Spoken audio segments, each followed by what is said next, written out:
And we are live. We are live. We are live with a brand new series. Welcome to the Geelong Zone. I am your host, Coach Lucas, and we are here to review news during the week or last week. So you may or may not have known. Disclaimer before I begin. I'm just reporting what I see off social media. So if anyone comes up to me saying, "Oh, Lucas, you're reporting fucking misinformation," not at all. Don't blame me. Blame the reporters. I'm just going by what they say. However, I am doing it in my own words. And we will begin. The first week of pre-season was done. Couple of absolute stinking performances. In some of these preseason games, won by North Melbourne. Absolutely horrendous, North Melbourne. I had them in my bottom four a couple of weeks ago when I made the video, so I don't know where North Melbourne are at. They are horrible. They showed no fight in that preseason game. They just completely rolled over. And they had some experienced players. It wasn't like they were playing all kids. They had some experienced players playing in that game. And they got completely rolled over. That is not a good sign for Alistair Clarkson. Adelaide won the mini showdown, if you want to call it, defeating Port Adelaide very comfortably. Port Adelaide tried some few things, putting Todd Marshall down back. George the Arties in the midfield. Lockie Jones was up forward, kicked a goal. That was a bit surprising by Josh Carr, but having said that, if you're going to put players down back, someone has to go forward and kick your goals. Of course, Geelong blew a 30-point lead to Hawthorn in the pre-season match. None of the State of Origin players played due to State of Origin, due to not being tired. Chris Scott wasn't coaching at that time, so as much as I love to blame that 30-point choke on that, I can't. And that's round about it for the preseason. Actually, I will say this: Carlton fans are cancelling their September holidays after beating Brisbane. So they've got that. So they've got Geelong this week, actually tomorrow, and no, there will not be a watch along for that. As I said, I haven't got a paid subscription for that. But if anyone wants to shout me it, they're more than welcome to, and I'll happily do the watch along. Now, into news. We'll start with Geelong. Brian Myers will not be available for opening round Gold Coast due to a thumb injury, which leaves the Cats depleted at the forward line, with Stan Gunn not playing and Jeremy Cameron being a 50-50. I believe Brian Myers did it in the pre-season match simulation training, and then hurt his thumb, broke it. So he is not going to play an opening round, but should be all right for round one. As we know, Stan Gunn is on personal leave / he is back at the club, but he's on a modified training program. I've said it, until he's on a full training program, he will not be playing. That's according to me. But he's been ruled out for opening round as well. And Cameron, recovering from some injuries. He's a 50-50 chance. They are not sure.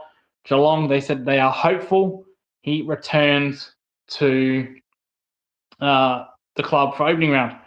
However, we do have some concept squads here. So we have a forward line here, which looks like with Cameron.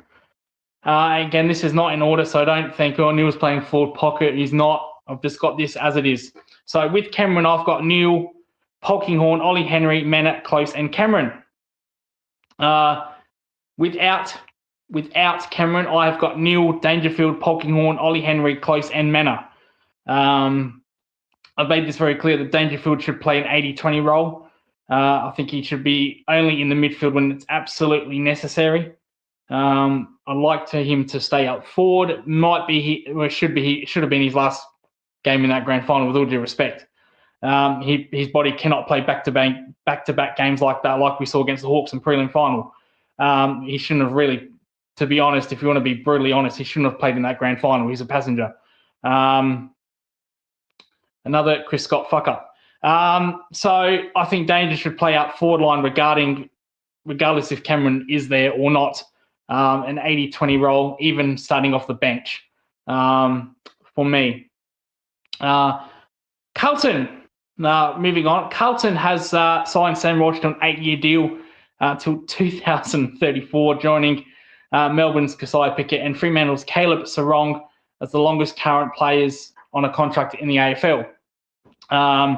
Sam Walsh was a free agent alongside Ben King, Zach Butters, and Zach Bailey. They were the big free agents going along. Incidentally, 3 of those are from Melbourne. Zach Bailey is from a state where there is no AFL team, but did play his football in the Sandful. So maybe Crows and Port Adelaide can look at him. So Sam Walsh was a free agent. I just said that. We'll move it on. Port Adelaide has rejected a rookie contract for Jaden Stevenson and Ted Closey, which is surprising because during all pre-season they raved on about, Jaden Stevenson's doing good things. Yeah, we can't wait for him to play. We can't wait for him. Ted Closey, Ted Closey's doing the right things. We'll wait and see. Every man and his dog had Jaden Stevenson over Ted Closey for that last rookie spot. But apparently Port Adelaide have flipped despite Jaden Stevenson kicking a goal in that game against the Crows. And Port Adelaide still raving on, he did very good things. We can't wait to see what the future holds for him. But no, they have said, no, you're not welcome. They have moved on. They have gone with someone from the Waffle. I would do my history and look up these kind of things, but I could not find anything about this player that they got from the Waffle instead of Jaden Stevenson and Ted Closey. But that is Josh Carr's Sandful for you. Zach Butters is in no rush to sign a new contract. He has said that he will wait as long as he can, which I get that he will wait until round 10 or 11, halfway through the season, to see what Port are going to do, if they are in rebuild mode or they're around that wild card spot. For me, a trade, remember he's a restricted free agent, so if Geelong were to buy him, they would need to offer him a huge contract because Port Adelaide will match that, and that will be expensive. I think the best way to get Zach Butters to trade, I think you trade Tyson Stengel and Brad Close for Zach Butters would be a lot cheaper, a much lot cheaper option. Whether Port would want that in return remains to be seen. But I think that's a very good way of getting him for cheap. If you had any chance of getting Zach Butters, you'd probably need to offer him $1 million contract,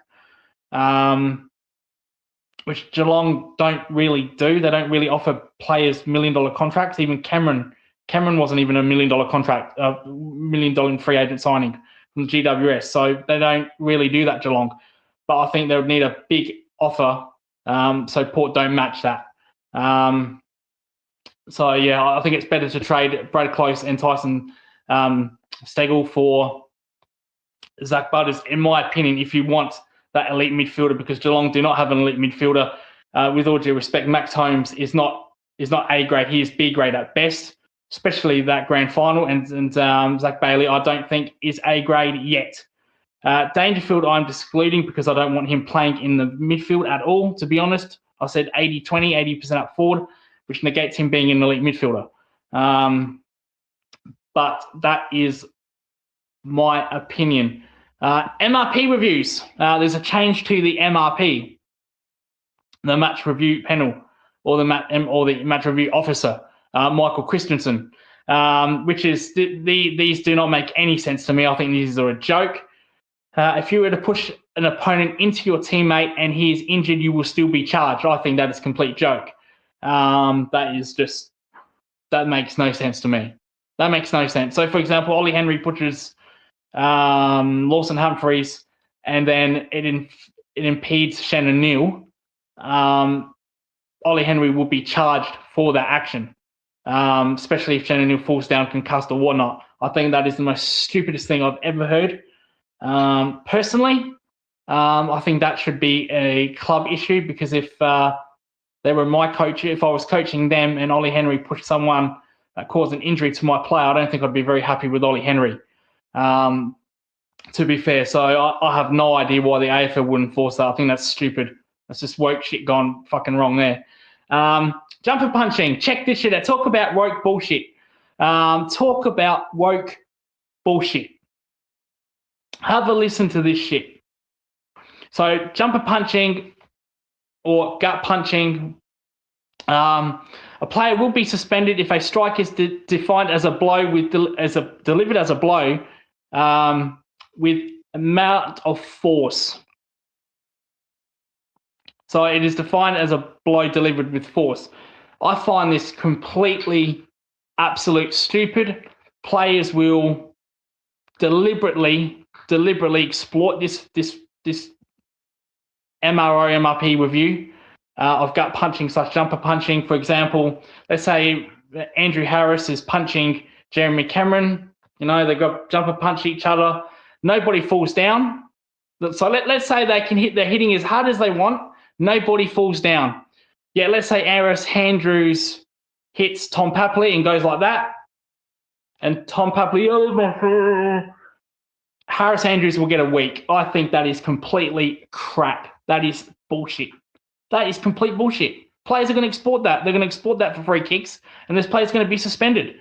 There should be a zero tolerance on this. Well, personally, I don't mind jumper punching or gut punching per se, but you just can't say, well, if it's with force and the player goes down, you know, we're going to give a suspension. But if the player stands on his feet, we're gonna just not worry about it. Like I said, there's so many scenarios where players are going to get suspended here, because some AFL players, Tom Papley, are complete sooks and will talk the talk, but when it comes to walking the walk, they flop. And he is a known pest of that. So I just don't agree. I just don't agree with that rule. That just makes no sense. So either let it go completely or enforce it with any strike to the gut or any jumper punch. Just don't have pick and choose, because like I said, you know, you can have Harris Andrews and Jeremy Cameron punching each other, and if they don't fall down, that's okay. But if Harris Andrews goes to Tom Papley and goes flick and he goes down, that's a week. That makes completely no sense to me. Absolutely no sense whatsoever.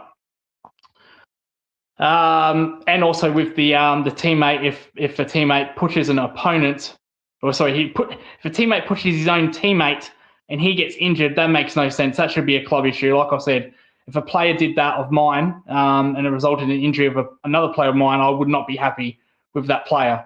And I think that should be an in-club thing, not an AFL thing. So that's another bullshit thing as well. But that is this week's news. I will not be doing a watch-along, as I said earlier, for Geelong's game tomorrow, because I have not got a paid membership KO. But if anyone wants to give me that, you're more than welcome to. However, I will be doing the Redbacks watch-along.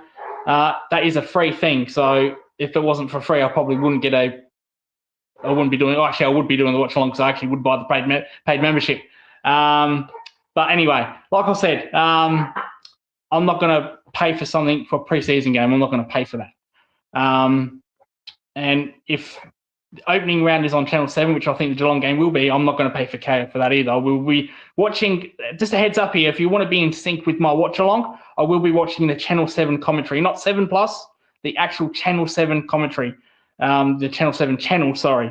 I will not be watching it on KO. So there is a 30-second delay between KO and Channel 7. Channel 7 is in front of the KO broadcast. So I will be watching on Channel 7 if you want to sync up with me during that watch-along for the Gold Coast. Round 1, Freo, is probably when I do have to buy KO, because I don't think that will be a Channel 7 game, because that is a Saturday Arvo game. But anyway, that is the news for the first week. Thank you so much for joining me. I really do appreciate it. Watch out for watch-alongs coming along. There's an 8-hour stream in March, the Redback stream, and then we go straight into the Gold Coast and Geelong game. So my mood could absolutely be on thin ice with the Geelong Football Club, because I think we're going to get absolutely smacked by Gold Coast. And then the New South Wales Mafia Bowling Cartel is back for New South Wales against South Australia. So that's fucking great, isn't it? That's just fucked my plans up. So thank you so much for that. Didn't want to play. You know, Steve Smith, Mitchell Stark, Nathan Lyon didn't want to play Shield cricket 3 weeks ago. To be fair, Nathan Lyon was injured, but they didn't want to play Shield cricket 3 weeks ago. Heaven forbid they're a chance to make the final. They all want to come back. So that's just bullshit. That's just fucking bullshit. So my mood for that watch along against Geelong might be very bad. So if you want to see a meltdown, you're more than welcome to watch my watch along for the Geelong game, because I'll be probably pissed before I start the watch along. Thank you, New South Wales Cricket, for that. But anyway, this has been the Geelong Zone. This has been episode 1 of the news of the week. As I said, if these stories become untrue, do not blame me. I'm getting them from social media. Blame them. I'm just twisting it in my own words. Thank you very much, and goodbye for now.